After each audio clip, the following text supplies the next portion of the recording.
मानव जीवन बड़ा ही महत्वपूर्ण जीवन है। मानव में बीज रूप से मानवता विद्यमान है। उसे किसी नवीन योग्यता की आवश्यकता नहीं है, किंतु प्राप्त योग्यता के सदुपयोग की आवश्यकता है। मानव मन अनगिनत इच्छाओं के पीछे लक्ष्यहीन भ्रमित दशा में अनवरत दौड़ता रहता है। इसी दशा को सुव्यवस्थित, शांत और सफल बनाने के लिए मानव जीवन का शुद्ध वैज्ञानिकता, दार्शनिकता और आस्तिकता पर आधारित गहन विवेचन बहुत ही आवश्यक है। जीवन के विकास का प्रत्येक चरण केवल शारीरिक क्रिया नहीं है। इसका संबंध मनुष्य की बुद्धि, भावना और आत्मिक अभिव्यक्ति से है, जिनके प्रति व्यक्ति को जागरूक रहना चाहिए। इसके लिए यह आवश्यक है कि हम अपने अंदर में छिपी हुई इच्छाओं और प्रवृत्तियों पर ऐसा प्रकाश डालें जो हमारे मन तथा बुद्धि के आवरणों को चीरता हुआ मानवता के वास्तविक लक्ष्य को स्पष्ट कर दे। मानव के लिए लक्ष्य की निष्ठा बड़े ही महत्व की बात है। लक्ष्य की निष्ठा से ही मानव का संपूर्ण जीवन साधना बन जाता है। साधना युक्त जीवन ही मानव जीवन की वास्तविक परिभाषा है और वास्तविक साधना तभी आरंभ हुआ समझना चाहिए जब समस्त जीवन साधना हो जाए।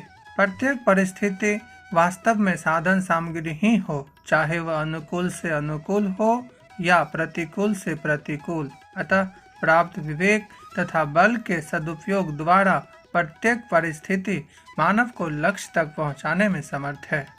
जिस जीवन में हम अपनी कर्तव्य परायणता से सुगमता पूर्वक अपने लक्ष्य को प्राप्त कर सके, उसी जीवन का नाम मानव जीवन है। मानव जीवन सुख दुख का भोग करने मात्र के लिए नहीं मिला है, बल्कि उनके बंधन से मुक्त होने के लिए मिला है, क्योंकि उन योनियों में विवेक का प्रकाश मानव के समान नहीं है। ऐसा कहा जा सकता है कि विवेक पूर्वक उदारता एवं त्याग से ही मानव मानव होता है। मानव जीवन की वास्तविक मांग है अपना कल्याण और सुंदर समाज का निर्माण। सुंदरता समाज में तभी संभव होगी जब व्यक्ति में सुंदरता हो। हमारा समाज तभी सुंदर होगा जब हम कर्तव्य परायण होंगे। कर्तव्य परायणता आ जाने से अधिकार बिना मांगे ही आ जाता है। इन तथ्यों के अवलोकन से यह सिद्ध होता है कि मानवता अपना लेने पर ही हम सुंदर बन सकते हैं और हमारी सुंदरता से ही सुंदर समाज का निर्माण संभव है।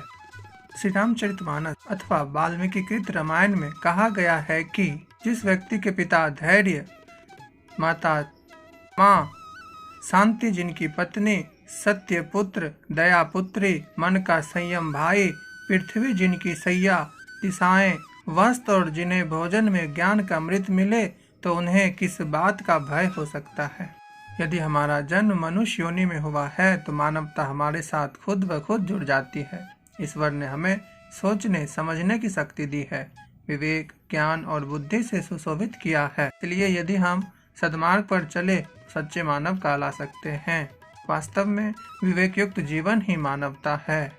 यह सर्वमान्य बात है कि बालकों का सुधार ही समाज का सुधार है, क्योंकि बालक ही भविष्य का राष्ट्र तथा समाज है। बालक का सुधार तभी संभव होगा जब उन्हें सच्चाई, सच्चरित्रता एवं उदारता आदि दिव्य गुण संपन्न जीवन देखने को मिलेगा। बालकों के विकास के लिए सच्चे शिक्षक अथवा सेवकों का निर्माण अनिवार्य है।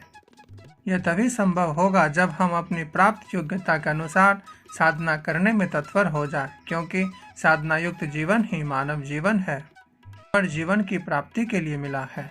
ऋग्वेद का यही उपदेश है, संगच्छध्वम संवदध्वम संवमनासी जानताम। अरे मनुष्यों, तुम लोग सबके हित को ध्यान में रखते हुए एक साथ काम करो, एक साथ बोलो, सब लोग अपने मन को सबके साथ मिलाकर चलो। हमारे मनन, चिंतन और विचार में एकता होनी चाहिए। सब में परस्पर प्रेम और सौहार्द की भावना बनी रहनी चाहिए। सामाजिक संस्कार की यह भावना ही मानवता के कल्याण की कुंजी है, में अपना और अपने देश की भला निहित है।